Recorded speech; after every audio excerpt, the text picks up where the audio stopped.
Sejam bem-vindos a mais um Espaço Opinião. Hoje abrimos com a notícia que marcou a atualidade política. A saída de José Sócrates do Partido Socialista após 42 horas de críticas. Falamos ainda dos incêndios, as 22 falhas que ocorreram na tragédia de Pedrógão Grande. O relatório foi então tornado público ontem. O descongelamento das carreiras, que agora passa a ser controlado pela Inspeção-Geral de Finanças. No tema local, o Teatro Sá da Bandeira passou a ser considerado património público. E, finalmente, na política internacional, falamos de Mariano Rajoy. Assegura que os crimes da ETA não vão passar em claro. São então estes os temas que temos hoje para análise no Espaço Opinião e comigo em estúdio tenho César Oliveira. César, obrigada desde já pela sua presença e tal como disse no início, na abertura deste Espaço Opinião, começamos precisamente com a notícia que marcou a atualidade política. José Sócrates deixa o PS. É óbvio que o José Sócrates só podia ter esta posição. Já, aliás, devia ter há bastante mais tempo, há anos até. Porque, naturalmente, havia indícios claros de que ele tinha tido atitudes à frente de um governo, nomeadamente a representar um partido político, que, de facto, não abonavam nada em relação a ele, claramente, mas, sobretudo, ao partido que ele representava. E essas coisas têm que se respeitar as instituições. Não o fez. E fê-lo só após, digamos, críticas objetivas que vieram a lume por causa do ministro Pinho, mas que, naturalmente e implicitamente, como disse Carlos César, presidente do partido, e muito bem, é muito mais grave o de Sócrates do que o do ministro, embora o do ministro seja grave, e de tudo que está subjacente. E depois, a seguir, uma opinião do Medina Carreira, do Fernando Medina, depois a seguir aqui a opinião de Costa. Ora bem, isto pode não ser, mas até parece uma encenação, parece uma posição concertada para que o Partido Socialista possa ficar isento de culpas também aqui ou a sua casos. posição ficar obviada, mas não é assim. Afastar-se mas também. não é assim, porque de facto o Partido Socialista, nomeadamente o Presidente do Partido Socialista e o Primeiro-Ministro, quando tomou posse como Presidente do Governo da Nação, sabia, já isto tinha acontecido, muitos dirigentes nacionais de grande relevo deram muita visibilidade e avalizaram as posições de Sócrates, sempre estiveram contra aqueles que eram os maldicentes, e afinal isto tudo se vai confirmando, e afinal os partidos vão tomando posições sérias em relação para credibilizar a política portuguesa, que é muitíssimo importante. Foi tarde, mas mais vale tarde que nunca, e portanto, muito mais importante que a posição de Sócrates de entregar o cartão, que é óbvia, que era óbvia, não é? E que de facto o devia ter feito há muito tempo.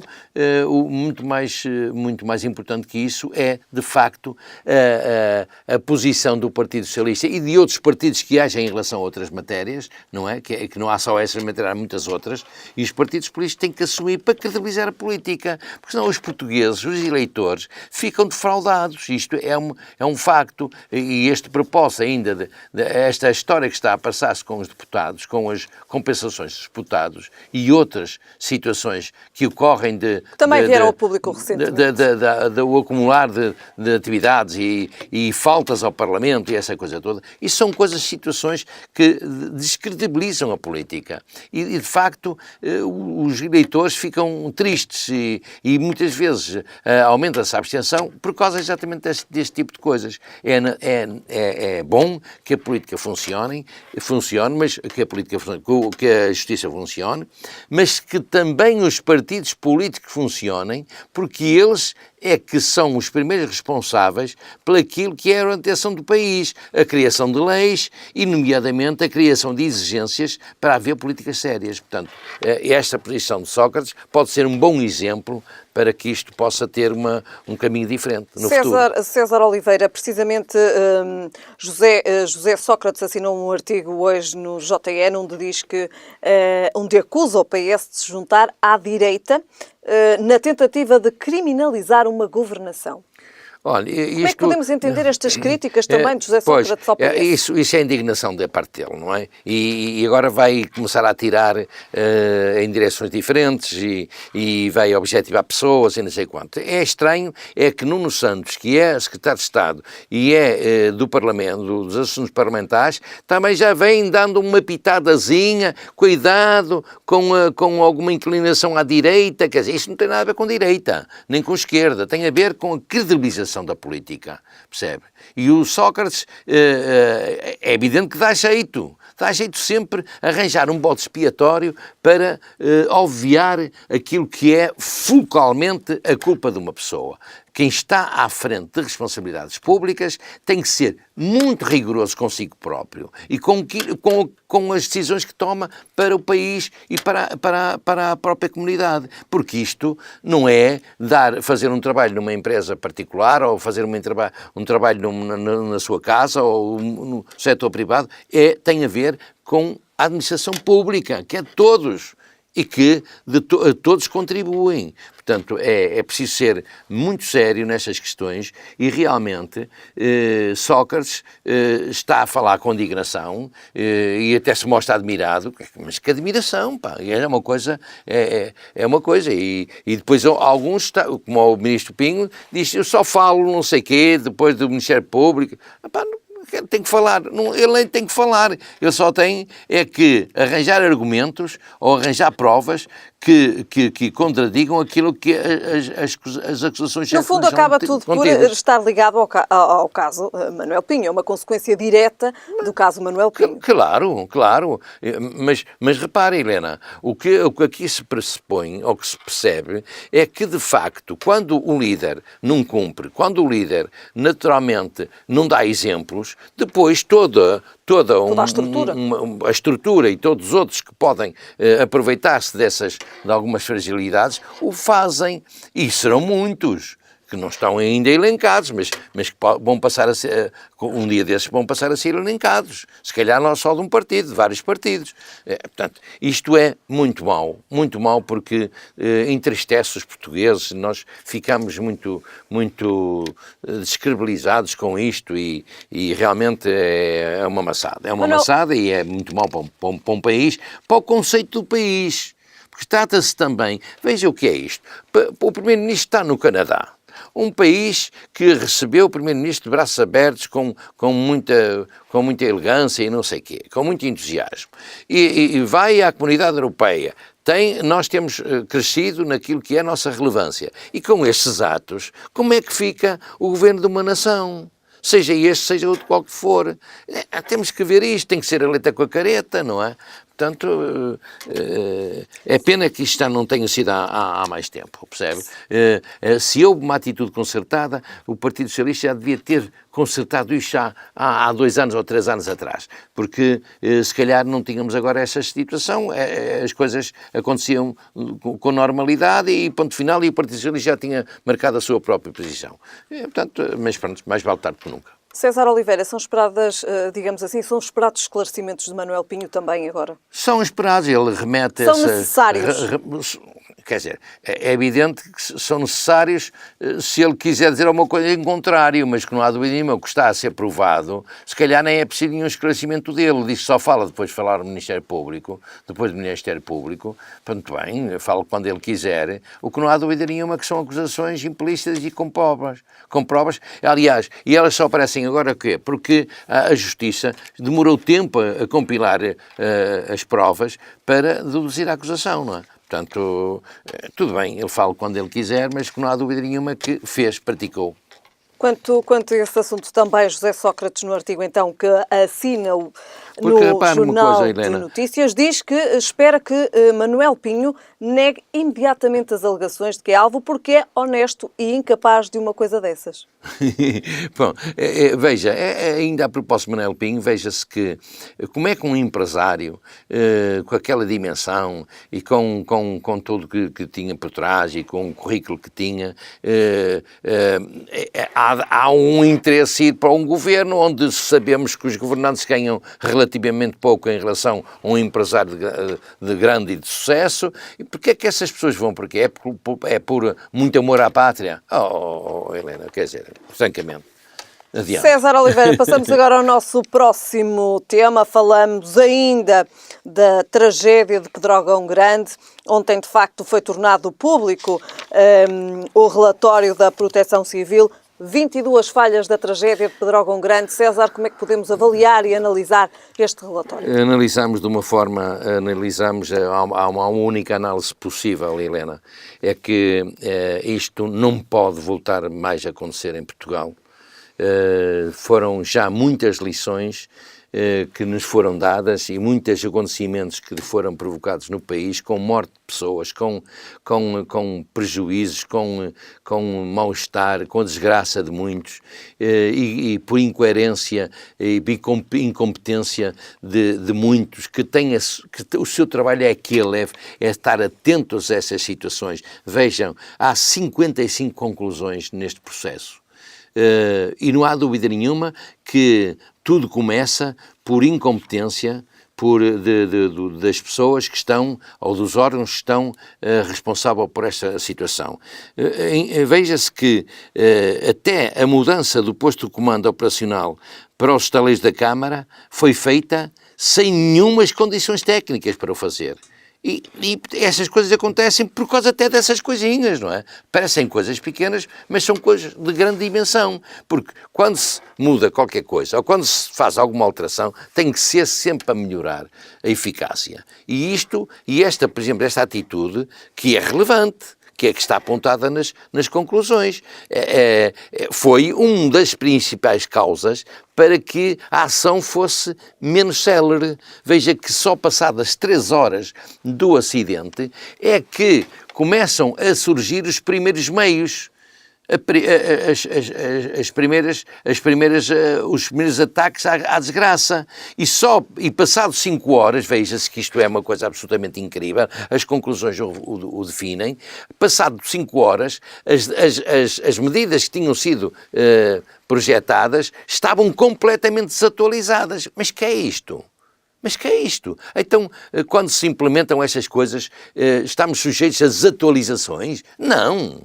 Estas coisas têm que ser implementadas de uma forma a que se cavalgue cada vez mais, até a exaustão, as medidas que tem que se... Com uma coisa destas, que foi esta de grande dimensão, mas tem que acontecer a mesma coisa para as coisas de menos dimensão. Esta teve grande dimensão, com muitas mortes, com muita destruição e um flagelo, uma catástrofe, não é?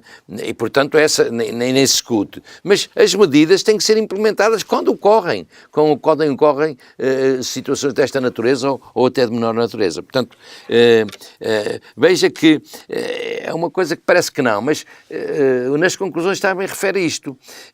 Tinha sido já declarado, uns tempos antes, o alerta laranja para aquela região, para aquela zona.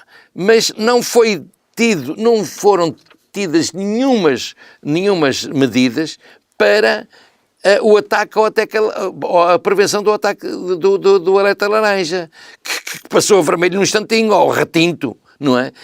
Quer dizer, isto não é uma falha gravíssima. Além das comunicações, é uma falha gravíssima. Da mesma maneira que há outra falha gravíssima, Helena, que é uma coisa até vergonhosa, é que as conclusões tenham provado, tenham verificado que houve documentos destruídos e apagados desta coisa. Por quem e porquê? É questionável. É questionável. E é uma matéria preocupante. Não se chega só a encontrar 6 arguídos, que são técnicos e não sei quantos. Há que ver os outros arguídos. A responsabilidade direta. E os outros arguídos. Porquê é que foram apagados e destruídos os documentos? Por que razão? O que é que se quer esconder, César Oliveira? O que é que se quer esconder? Quando vem a público que, de facto, houve, então, algumas coisas que foram apagadas, o que é que se quer esconder?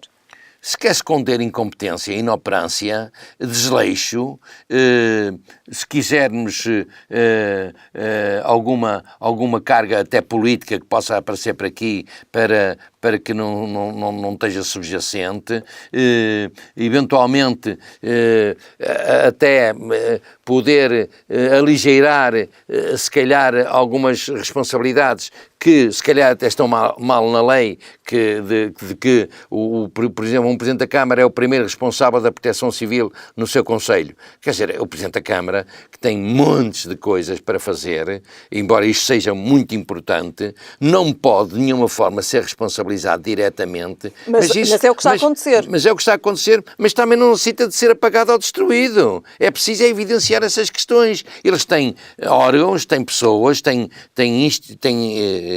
departamentos, responsável também pela Proteção Civil, para tratar de uma forma específica disso, todos os dias, em todo minuto, todos os dias de 24 horas por dia e todos os minutos das 24 horas por dia. Portanto, isto são matérias que faz perigar a vida dos humanos e os bens das pessoas, e os bens do município, faltou gestão no combate ao incêndio. Muita gestão, aliás, faltou, aliás, aqui é aprovado nas 22 falhas que então são encontradas, que foram agora tornadas públicas, não é? Não sei até porque é que demorou tanto tempo, não é? Mas, e aponta, uma das falhas, que é notória também, é a falta de gestão dos recursos, nomeadamente, que são dispensados para estas coisas, não é? E depois há logo a tendência de culpar os bombeirinhos, ou culpar culpares, mas não. O que está é a direção, porque as instituições,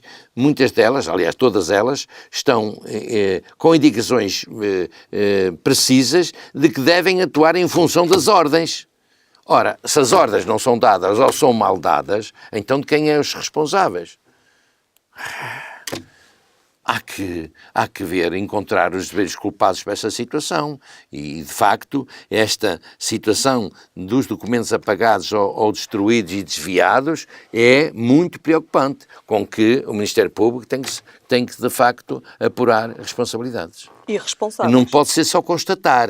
E o Ministério Público constatou, mas não pode ser só constatar. Tem que apurar, é com certeza o que eles estão a fazer, naturalmente, não, com certeza absoluta. Mas é importante que apure, seja quem for. E de facto que se saiba verdadeiramente o que se passou em Pedrógão teve Grande. em causa. Quer dizer, com isto não vamos apagar a desgraça, mas vamos certamente aprender. Criar princípios, criar rigor, com esta exemplaridade negativa, é evidente, mas que não hajam outra vez nova tragédia, como houve logo aquela em outubro, e que quase tudo aconteceu da mesma maneira, e passados uns meses quase tudo aconteceu da mesma maneira. E também já se fizeram notar aqui algumas reações, quer por parte do PST, quer também por parte do CDS, com críticas precisamente a este relatório dos incêndios, e referem que há ocultação de informação por parte do Executivo. Aliás, quero dizer que os partidos políticos tiveram um papel importante nesta matéria. Para fins políticos ou não me interessa, mas tiveram um papel importante, todos os partidos na Assembleia da República, que querem saber, exigem saber, foram ao local, falam com as pessoas e tudo isso. É exatamente isso o papel dos deputados que tem que acontecer no nosso país. Portanto, e se não foram essas insistências e essa atenção especial dos partidos políticos na Assembleia da República, se calhar não teríamos o relatório que temos. Convenhamos a gente constatar isso, não é? É esse o papel, portanto, ainda bem que assim é, e agora as críticas e a colaboração para que se corrijam as coisas que estão muito mal feitas. César Oliveira, vamos então passar ao nosso próximo tema, depois então de termos aqui analisado o relatório que foi ontem tornado público, de onde constam 22 falhas no incêndio de Pedrógão Grande. Falamos agora da Inspeção-Geral de Finanças, que vai controlar descongelamento das carreiras. Muito rapidamente, César, como é que podemos encarar e que leitura podemos fazer desta notícia? Era implícito que isso acontecesse. Aliás, neste momento já há 102 mil funcionários que progrediram nas carreiras, já com os seus vencimentos atualizados em função do que está programado e calendarizado. E estão, eventualmente, aliás, o setor sindical da função pública elenca cerca de 400 400 mil casos para poder ser, para ser regularizados. E, portanto, estas coisas, o Governo tem que ter uma instituição que fiscalize a aplicação desta progressão nas carreiras. Portanto, a Inspeção-Geral de Finanças é, de facto, uma entidade da estrutura de fiscalização muito importante. É preciso que o Governo também dê ferramentas para eles, disponibilizar meios para eles fazerem a fiscalização devidamente.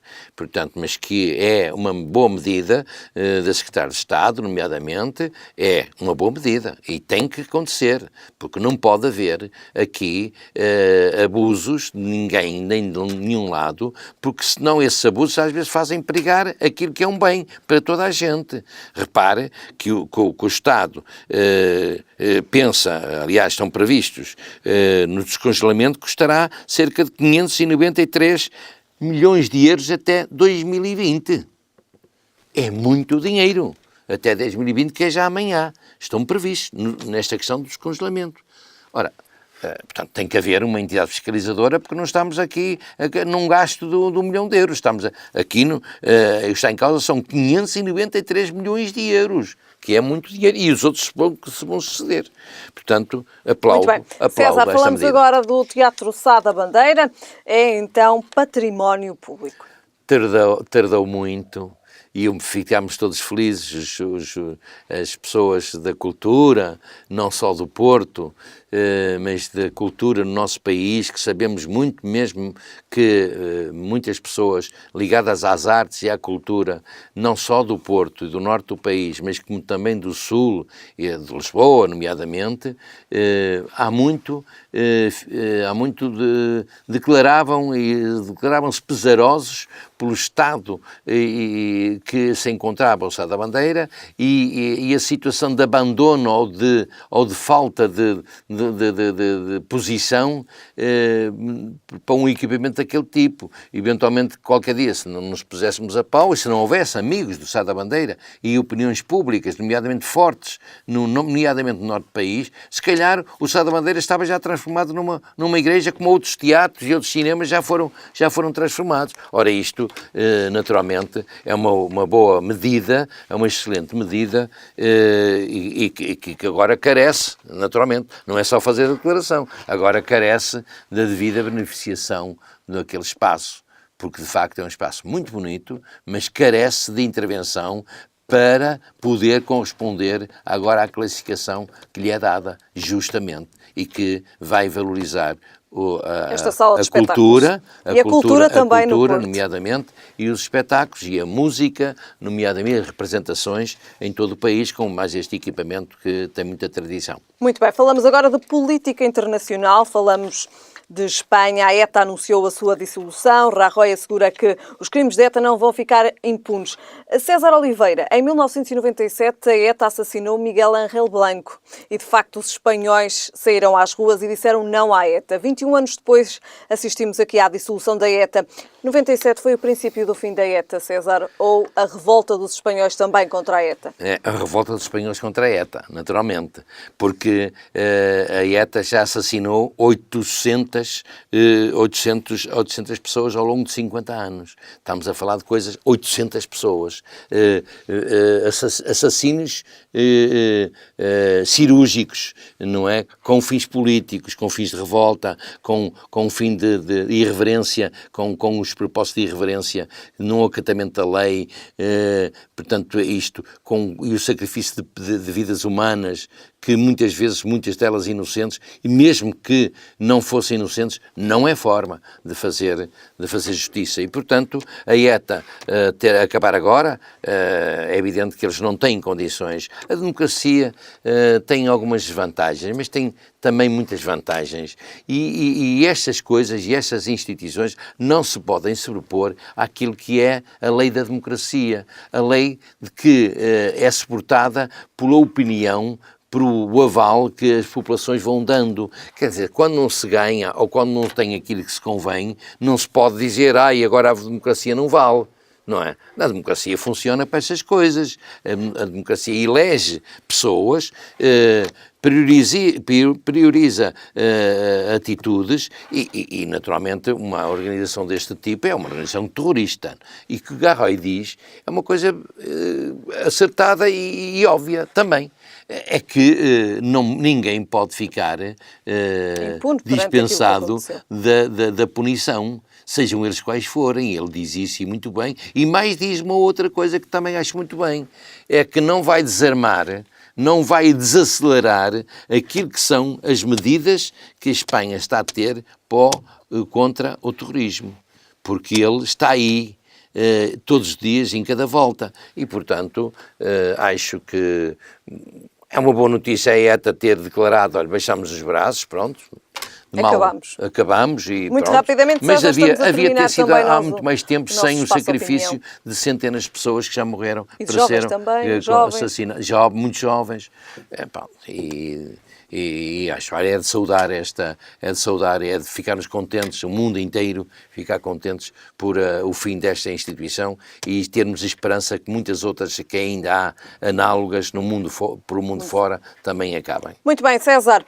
Voltamos a ver-nos na próxima semana. Aproveito para lhe desejar boa semana. Boa semana também para si, Helena, e para todos os telespectadores. Foi então mais um Espaço Opinião, hoje então marcado por José Sócrates, que abandonou o PS, e também então aqui pelo relatório da Pedrógão Grande, que aponta 22 falhas.